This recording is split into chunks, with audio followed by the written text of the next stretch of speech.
Hey guys, and welcome to another edition of GOAT Movies, the podcast for the simple movie lover, where we discuss movies we've recently seen and see if they have what it takes to become the next greatest of all time. What makes a GOAT movie? Is it quotable? Is it lovable? Is it any-able? I'm your host, Carlos, and you'll find that out today and more. Be sure to get your thermal imaging on and stay cool, because today we're reviewing The Predator. On today's show, we have my longtime friend, Teddy G. What's going on, Teddy? Hey, how's it going?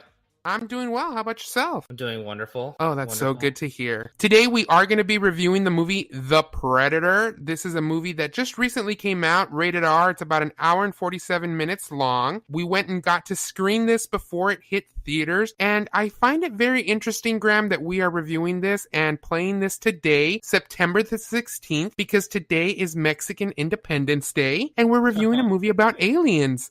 What is up with that? Yeah, and just to clarify, we're going to review the movie The Predator and not To Catch a Predator with Chris Hansen on Dateline. Oh, well, you would bring up To Catch a Predator when we're talking about Mexicans. What is wrong with you? Okay. Right? Anyways, moving on. Basically, we are looking at a new release. Would you consider it a reboot? Or, because they're not really remaking it. They're just adding to the story, wouldn't you say? Well, that's a good question, because before we started this, I was looking up, or actually after the movie, I was looking this up, and it's the same title as the first one. So I don't know if they're remaking it, or I would think so, but. So this isn't really a spoiler or a spoiler alert or anything like that. It's just a little caveat here. In the movie, they are making reference to the original movies, with the great Arnold Schwarzenegger and Danny Glover. So that's why I don't really consider this a reboot, and it's not even a reimagining, but it's more of they're just trying to revamp this whole series. And, like I said, it's not something new. We've had Predators where Adrian Brody got hijacked and thrown into that planet full of predators. And then you have Alien versus Predator, and you have Alien versus Predator Requiem. So it's just a continuance of this great saga. So I wouldn't really consider it a reboot. Before we jump into the movie, we gotta talk about the fact that you and I went to go screen this and how much fun it was waiting for hours and hours to get into this movie. It was not fun. It was a disaster. So for a lot of you that are signed up for this, I'd assume you are, just because so many of you that listen, email me and tell me about movies that are being screened. If you haven't had the chance, you can go to GoFobo and all these other movie critics. They basically promote these screenings for the press, and all the available extra seats, they have a first come first serve. And if you're signed up for these distributions, they give you the opportunity to watch these movies. I told Graham that the movie actually started at 7 p.m. and I told Graham that we needed to be there by 3 o'clock. And Graham was like, "Are you serious? We have to be there for 4 hours?" And you didn't believe me, right? No, I don't know. I'm so used to going to the movies that it's, you go there at 7 or whatever time you pick and you show up, and if there's a new Star Wars movie, you're like, okay, yeah, I probably need to get there 2 hours early, because there's going to be a lot of people. I didn't think, The Predator or any movie at that, in that aspect would people would show up super early just for a free movie. That's true. Well, these are free movies and they're screenings. It's first come, first serve. And it's not the thing about it is, you're saying, with Star Wars that you got to get there at least an hour or 2 hours early. For any other movie, do you and your wife typically show up right as it's starting, or do you at least show up 15 minutes early? Yeah, so we usually normally show up about 15 to 20 minutes early, because we know, not early, I guess we show up on time, knowing that there's going to be 15 to 20 minutes of previews. And that's one thing that I should mention about these screenings. There are 0 previews. I love the previews, which is why I usually get there between 20 to 30 minutes before a movie starts that I'm not screening. But Graham didn't believe me, and I was actually walking back towards my truck to get my fold-out chair because we were going to be there for so long, and he was looking at me like, "Are you serious? Why are you bringing a fold-out chair?" And we get there, and it's like people are camping out. People got fold-out chairs. They got lunch boxes. They got books. People are knitting. So, it is an event. And Graham swore up and down that he would never do this again because he could not believe how many people showed up to this thing. It's really interesting because, you know, I figured there would be not a lot of people because the Predator's not too popular, I guess, in my opinion. But I was really shocked by the amount of, like... And just before you go on, you say in your opinion, yet you made sure to call me and text me and said the moment that you saw the Predator preview, you wanted to do this podcast. You wanted to be on this episode. That's true. That is true. So you're the world's only fan for the Predator, I guess, in your mind, right? Well, yeah, because I'm big into sci-fi, so I really like it, but I know it's not super popular. And the Predator, the previous ones, they're not really like deep into like a story. Like, yeah, you have a little bit, and you know why the Predator's there and killing people, but it's more of like, I would say, not like scary, but like, I don't know, kind of scary / action, I guess. Maybe that's a good way to describe it. Yeah, thriller. That's a better way. And it's just interesting. I mean, there were a lot. I was surprised at the amount of old people that were there. We call them older, experienced, excuse wiser, me. Experienced people that have seen the originals, probably when they were showing when they first came out. Well, the thing about it is that you said that this was called the same thing. It's actually not. The first movie with Arnold Schwarzenegger was just called Predator, and that actually came out in 1987. I was born in 1987. You weren't even a thought in your parents' mind when the first movie came out. Yeah, Can you picture that? That was 31 years ago. It's pretty scary. Pretty scary. This new one is called The Predator, so big difference there. Anyways, you would think that there's going to be like a lot of sci-fi, Comic-Con kind of geeky, nerdy things. But Graham and I were both very, very much surprised at the fact that, yes, there was that slew of, you know, diehard fans that can be categorized as geeky or nerdy. But there was so many senior citizens. I couldn't believe it. And you would think maybe they just showed up to the movie theater and found out that there was a free screening. No, you have to print out these passes. Everybody had the passes. It was insane.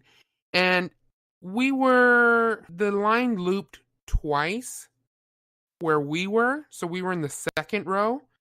By the time that it was, what would you say, like 4:30, 5 o'clock, it was already on the third or fourth wind. Mm-hmm. Yeah. I mean, it was packed, and there was a lot of people with a lot of chairs. And people are used to this.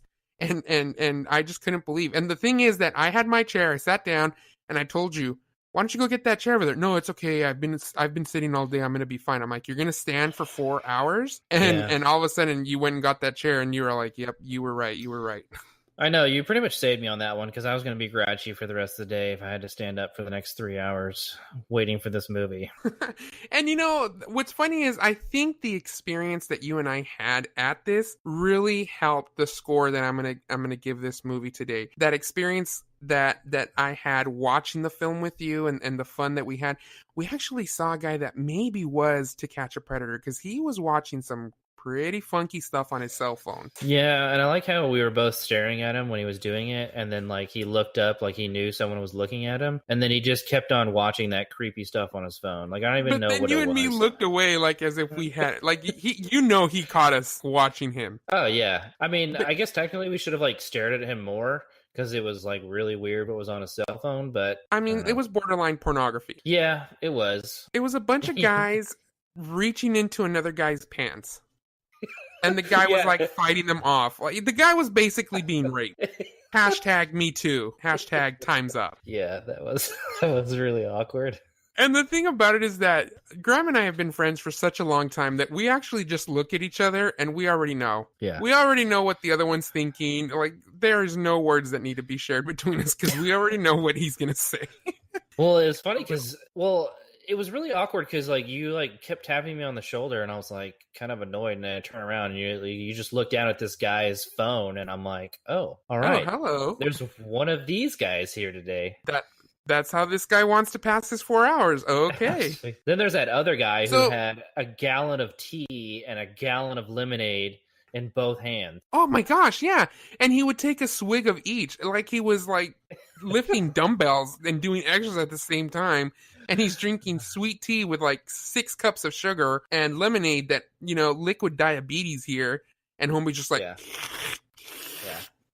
it was quite, I don't know how he quite a didn't need to go to the smorgasbord of bathroom. people. And then there was the guy that took his infant baby. That baby could not have been more than a week old, 2 weeks old. Yeah, I thought he was like a couple days old. That was insane. I couldn't believe it. And so Graham and I finally get into the movie theater. We get seated. Everybody's talking.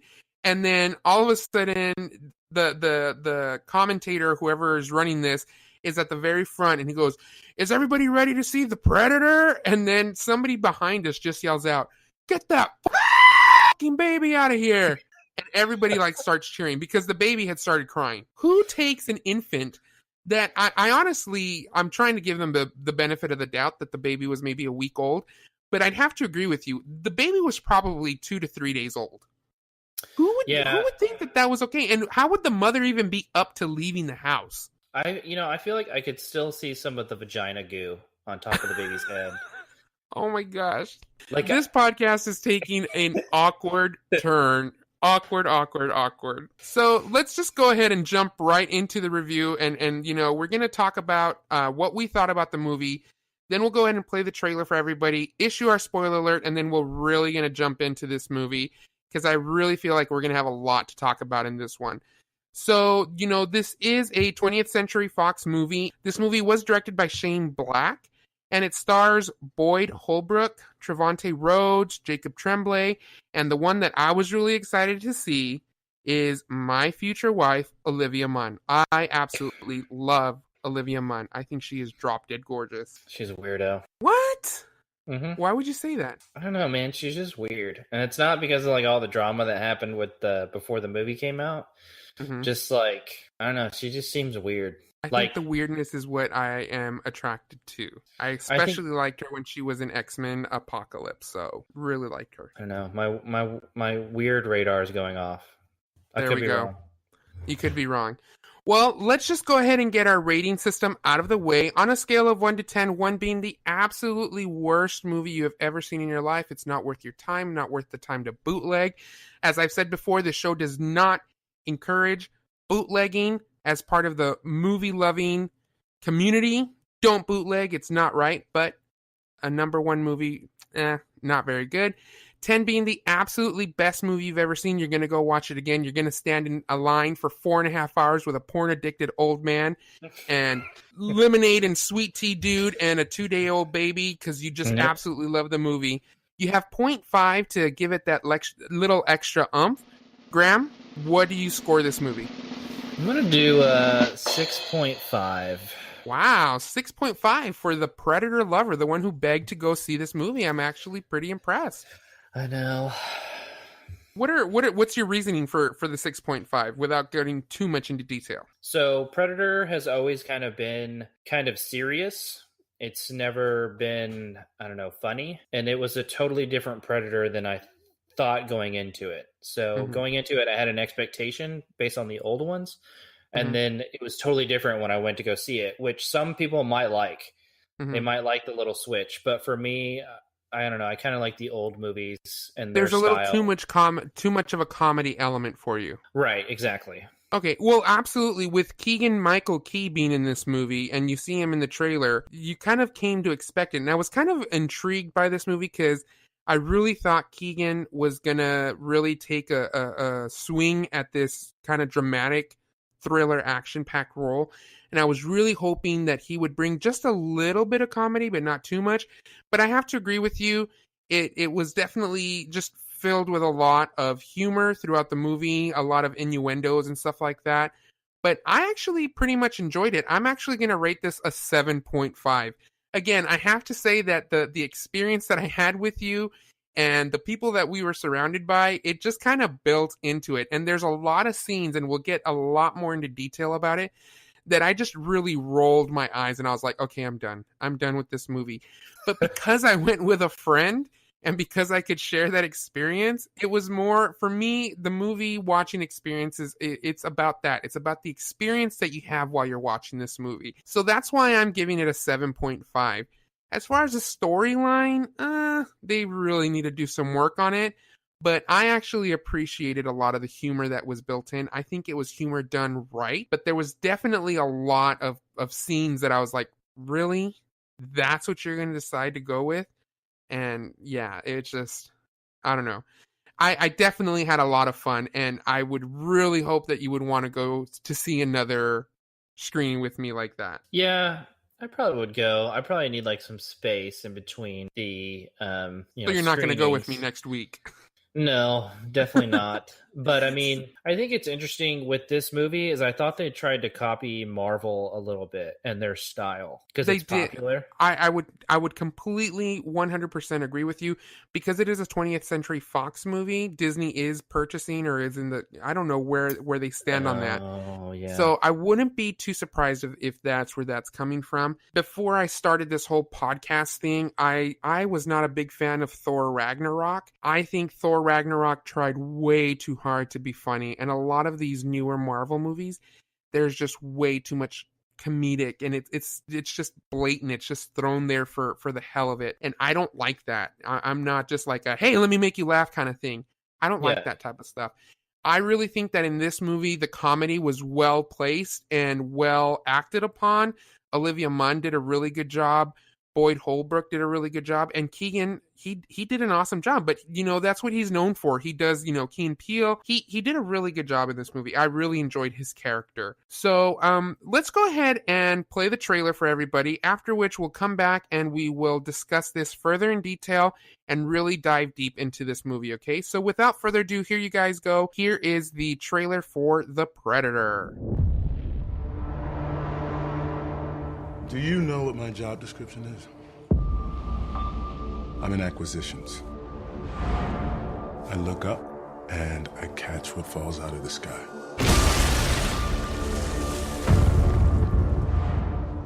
What's on the ship?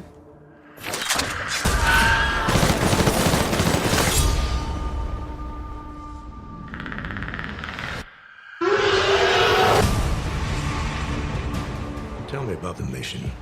Did you see anything unusual? It's above our pay grade. Do I get a cookie now? Look, I get it. Something went down in Mexico. Nobody wants any witnesses. We need to know if you and your men pose a threat. We're Rangers. Hey, Baxley, if your mom's vagina were a video game, it'd be rated E for everyone. Isn't posing a threat kind of the fucking point?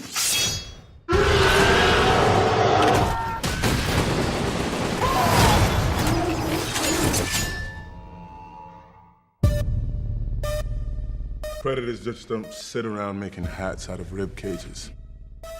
They conquered space. But that's not what's on the horizon.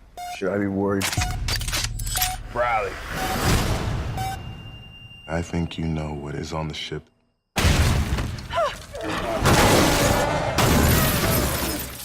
The ultimate predators.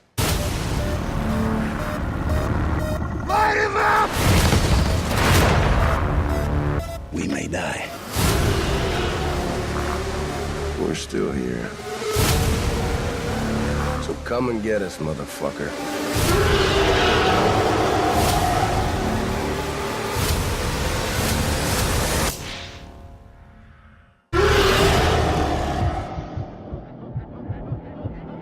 All right, there you have it. The trailer for The Predator, now in theaters, rated R, an hour and 47 minutes long. Before we jump into this, I just want to remind everybody that we do not issue any spoilers without issuing our spoiler alert. So here you go. Here is your spoiler alert. Red alert! Anything that we discuss from this point on is absolutely fair game. If you don't want the movie ruined for you, go ahead and pause the podcast and come on back. So let's go ahead and jump right into this movie. One of the biggest things that I loved about this movie is that you had Lachlan Monroe and Jake Busey in this movie. Lachlan Monroe, if you are not familiar with him, Graham, he's the one that played the general. He had a very small role in this movie. I think he had maybe like 2 or 3 lines. You may remember him from the movie White Chicks. He played the guy that would always get tricked into those weird questions, that he would, if you would rather sleep with Rosie O'Donnell or somebody else. Mm-hmm. And then he was also in Night at the Roxbury. This guy had a really, crazy career in the 90s, and he always played these quirky characters. But I just thought it was so funny because he just seems so out of place for this movie. And I really feel like they were trying to make reference, to the older movies. And that's why they threw Lachlan Monroe in there. And then you have Jake Busey, who was the scientist, And, you can remember him from Starship Troopers. He was in a lot of movies during the 90s. Oh, yeah. So, I mean, when I saw both of them, I even shouted out during the movie. I was like, oh my gosh, I can't believe this guy is in this movie. And I just thought it was completely and totally hilarious. What were some of your favorite scenes in this movie? I guess what I really liked was kind of the beginning part and how they set the movie and how they explained how everything and the premise of it was going to work. I really enjoyed that. That was one of my favorite things. When the ships were coming at and fighting at each other, and then how it crash landed, and then how I think it was Boyd Holbrook was the sniper. Yeah, and then how he found the ship. I thought that was pretty cool. That was. And before we dive into this, we have to talk about the little wager that you and I had going. Graham and I talked before we got into this movie, and we talked about how he thought within the first 20 minutes we would definitely see a predator rip out a spine within the first 20 minutes, right? Yeah. And that was the deal, is that he had to rip out a spine, was it not? Yeah, no, that was the deal. Because I thought for sure, because I had seen the trailers, and I was like, this is for sure, like, this guy's going to get someone's going to get their spleen ripped out, and it's going to be like, they're going to establish the Predator brand, you know what I mean? Like, the go-to scene of when someone gets their spine ripped out. But sadly, to my... Well, to my end, not really, because here's the thing. This is where we kind of differed, because it was literally within the first 5 minutes that we see somebody cut in half and their intestines spill all over everybody. So we didn't see a spine, but we did see somebody cut in half, which is typical of a Predator movie. So when the Predator got that guy and he dangled his body from the tree, was he skinned alive? No, he wasn't. He was just hung upside down. He was bleeding him. Okay. So, and just, quick reference here, Boyd Holbrook, you might remember him from Logan. He was the main villain, the blonde guy with the robotic arm. That's really where he's really the most notable from. He was also in The Host. He played Kyle, and he played Jeff in Gone Girl. So, I mean, he's been in a couple of things, but I really think that he's most notably known for his role in the movie Logan, which was the rated R X-Men movie that came out not too long ago. So in addition to that, there is a whole slew of characters and actors and actresses that were in this movie that, I mean, we have to talk about.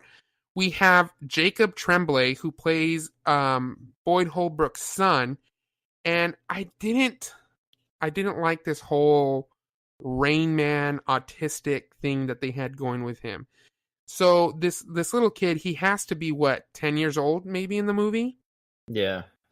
He, the way that they're showing him that, the fire alarm's going off in school as he's playing chess or in the chess club, and instead of evacuating like all the other kids, he like starts squirming in the corner because he's on the spectrum of autism or whatever.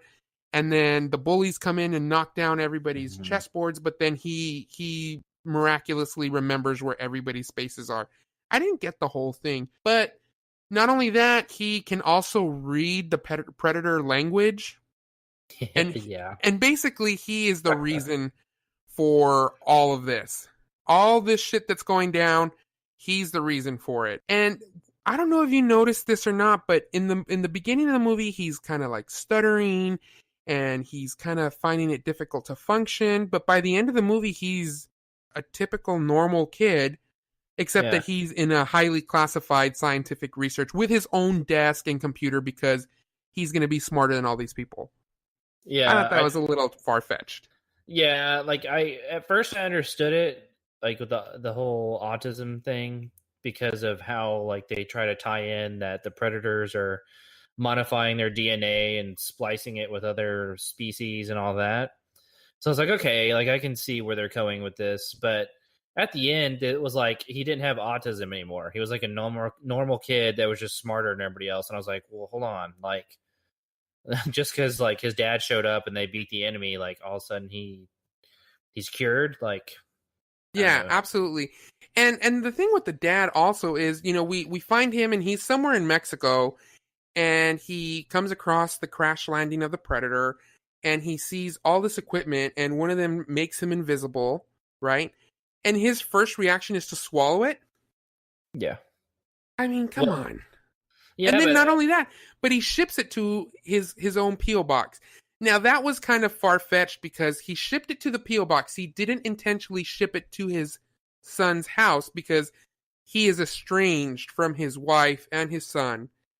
He sends it to a P.O. box. And then the U.S. Postal Service guy shows up, says, hey, you haven't paid for your P.O. box. Here's all your mail. That was kind of... It makes sense. Like, I think he knew, or it seems like he'd been in the military long enough that if he experienced something like this, they were either going to ship him off to, you know, the loony jail or... Well, they shipped him off to the loony bin because he saw the alien. And you know, he saw more than what he should have. And Sterling K. Brown, you may remember him from This Is Us.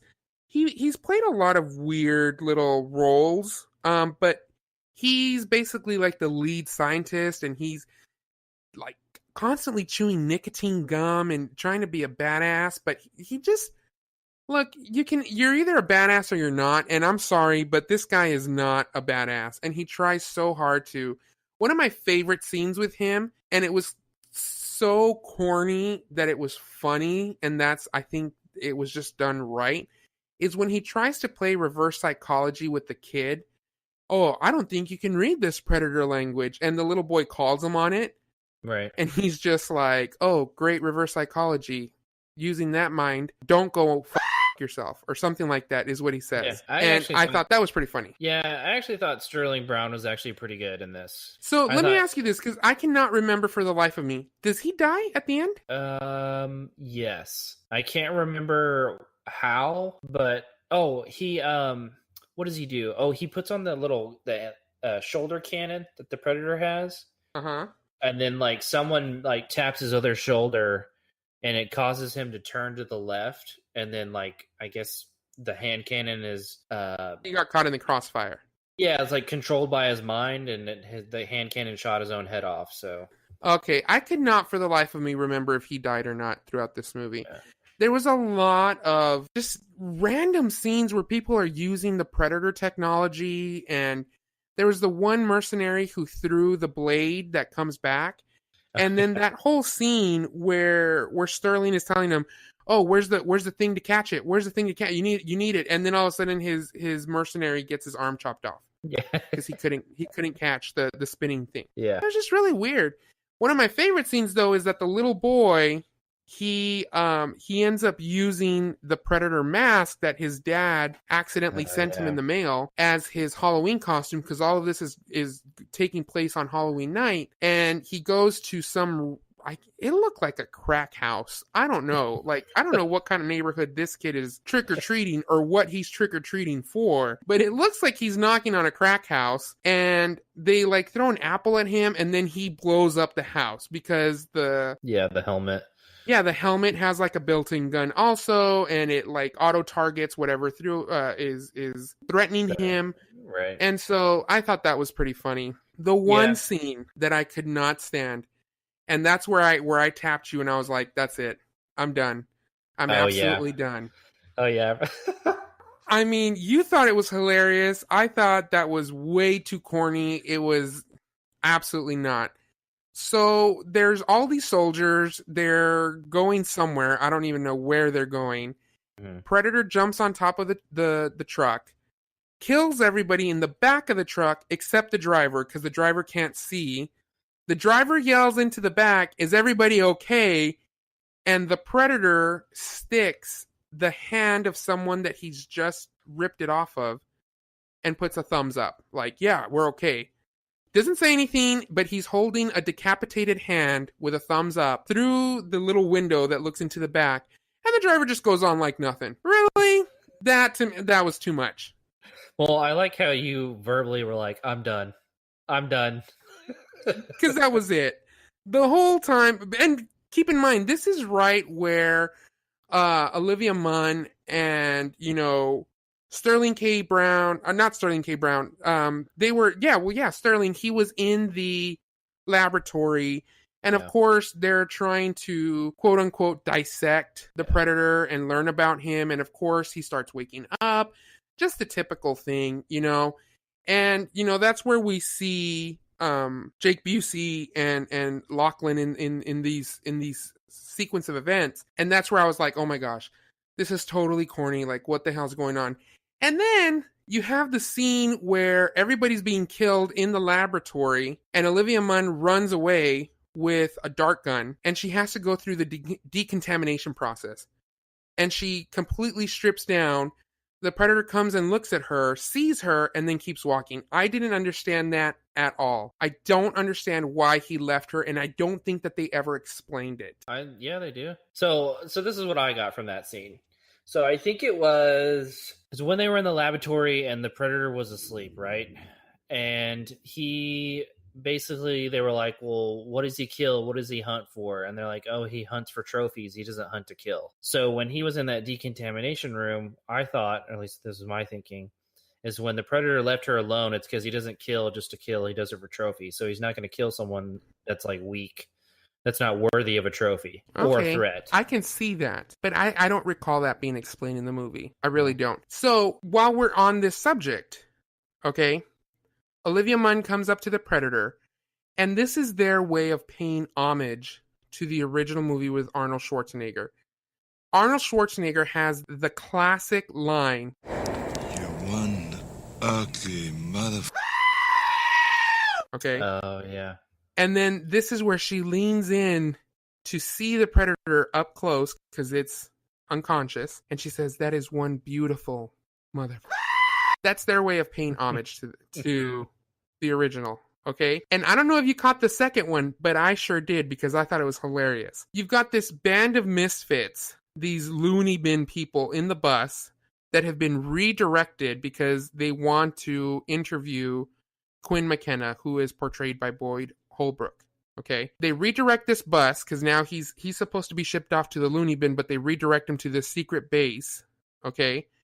And that's when the Predator breaks loose in this huge action scene. And, Olivia Munn is tracking him with the dart gun. And all of a sudden, the bus kind of like turns around and flips over or whatever. And his friends, Trevante Rhodes, who plays Nebraska Williams, he says, I'll meet you over there. We're going to run to the choppers. And he's pointing to chopper bikes, Harley Davidson bikes. But they're paying homage to Arnold Schwarzenegger with this line. Run! Go! Get to the chopper! Oh, yeah.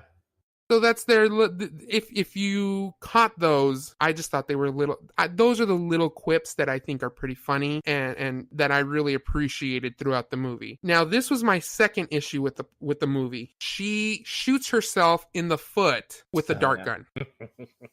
And there's this whole scene there with the dart gun and she's unconscious and then they're like trying to not be creepy, but they are being creepy because they're like putting the flowers and stuff next to her bed and the coffee. And I mean, it was just really, really weird all around. Yeah. Yeah, I agree with you. So, I mean, all in all, I enjoyed the movie. I think the experience with you was what made it worthwhile for me. Mm-hmm. But I don't know, after what we've discussed, are there any other scenes that you really are fond of that you really enjoyed? Okay, so the reason why I felt it was like real Marvel-y was first off, just the funny innuendos and all the funniness aspect to Predator. Mm-hmm. But like the very end where they gave him the cargo, which was like the Predator suit. Okay. So thank you for bringing that up, because that was another thing that this was the third and final. This was the final nail in the coffin that killed it for me. Okay, and this is what I want to ask you. Okay. So the whole premise of the movie is that we have this small predator that comes to Earth. He's killing people, and then there is a giant predator that's coming for him, because in the beginning of the movie you have this small spaceship that's being fired upon, and it crash lands in Earth. And then you've got the giant predator that comes in, right? Mm-hmm. And that's where we find out that they're splicing, and because they're finding human DNA in this predator that they caught before or dissected or whatever.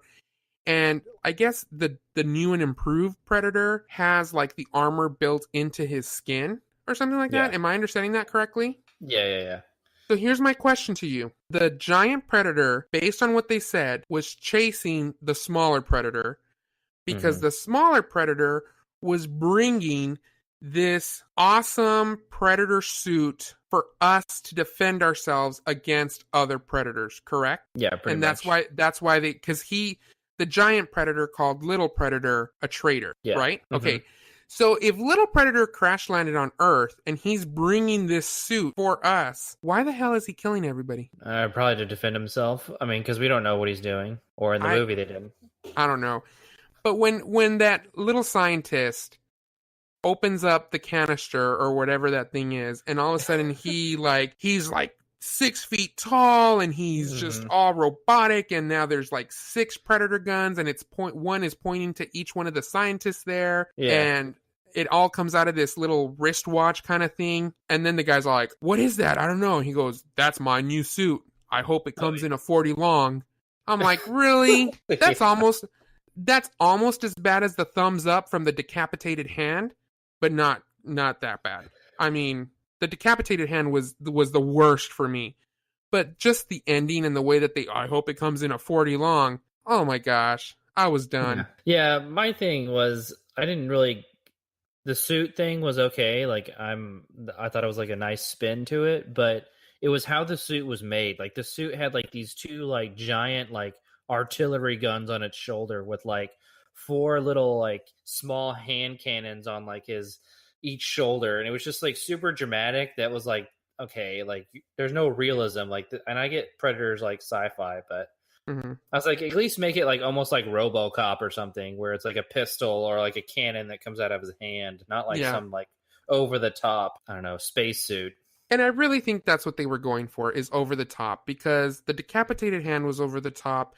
The little autistic boy who wasn't autistic at the end was over the top. The crazy, psycho assassins that are actually good at heart was over the top.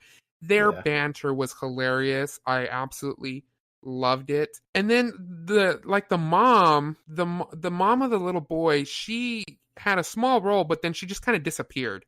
She didn't die, but we never found out what happened to her. Right. And they kind of make it seem like he gets re-enlisted into the military, and I guess everything's just kind of working out because the little boy is now with his dad at a secret military lab with his own desk. That to me, that was just way too much. Way too much. But I still liked it. And I'm giving it a higher score than you. I know, which is weird. I know. So, and again, because I'm used to the screening experience, I'm used to sitting there for hours waiting, except for that one time that I got my VIP press pass, which I hope to get more of. Nice. I mean, and when I get those are the ones you want, right? Because we can show up at 7 and we have guaranteed seats. Yeah, duh. But all in all, I enjoyed it.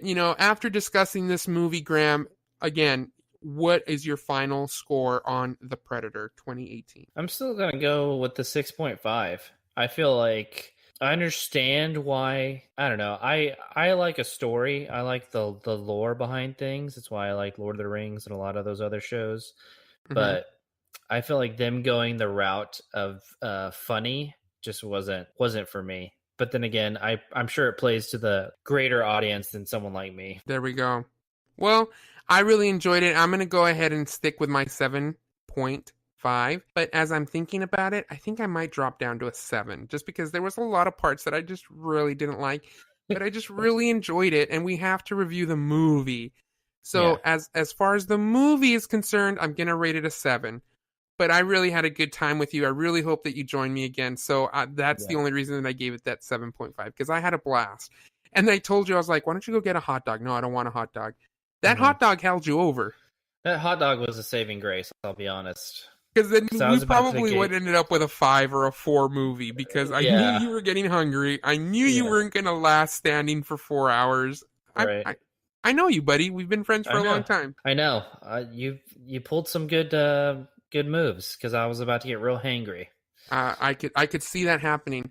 Now, just before we wrap up, I just got to say this. Graham and I have a little thing going ever since we became friends. Graham actually has 2 strikes against him. Oh, gosh. Graham and I have always gone to go see movies together, and normally he lets me pick, or I'll ask him, hey, what do you want to watch? He goes, I don't care, whatever you want to watch.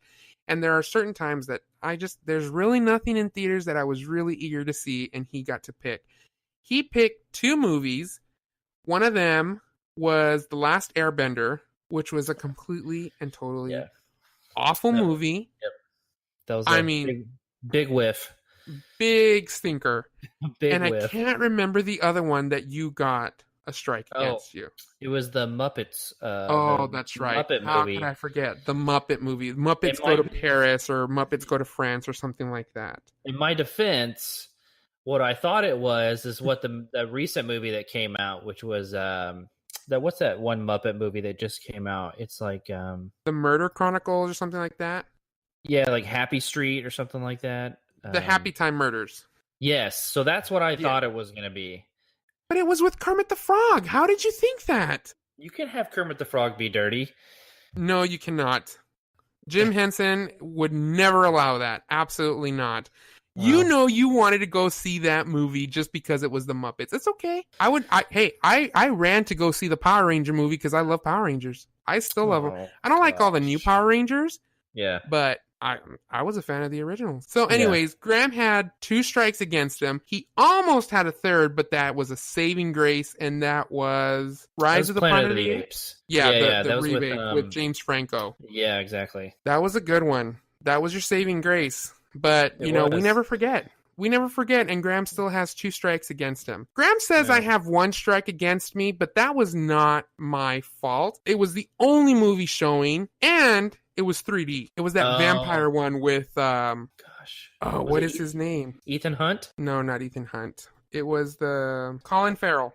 Oh yeah, okay. Because he's the neighbor, and the neighbor is a vampire, but the kid, doesn't want to let him in the house, but the mom thinks that Colin Farrell is sexy, and I don't know. It was just a crazy movie.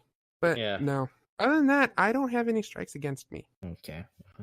According to you. Right?